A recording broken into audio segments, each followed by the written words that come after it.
我記得以前有一段時間，成個脾胃好差，而且濕氣好重，所以我當時記得我每一日早上起身嘅時候，成個人都係攰賴賴嘅狀態，而且食少少嘢呢，個肚都會有些少肚脹嘅感覺。總之成個人呢就好唔舒服。後嚟我用咗個方法，就係用蘋果4神水再搭配薑茶嘅方法，大概連續飲咗7日左右，成個人明顯就輕鬆咗好多。蘋果、茯苓、淮山、蓮子同埋茨實都係屋企常備嘅食材。除咗蘋果，其他嘅食材先浸泡10分鐘，咁呢就會比較容易煮出味道。蘋果我哋去核切塊，然後所有食材放入去壺入邊，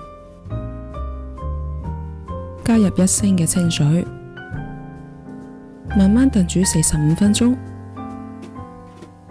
飲起身呢係淡淡嘅蘋果香，就好適合春夏嘅時候飲啦。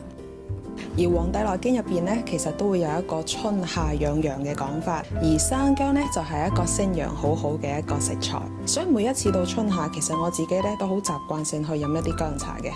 而呢一個呢，就係我自己去研發香芒薑茶嘅原因。而家幾乎每一日都會成為我早上起身嘅第一杯熱飲。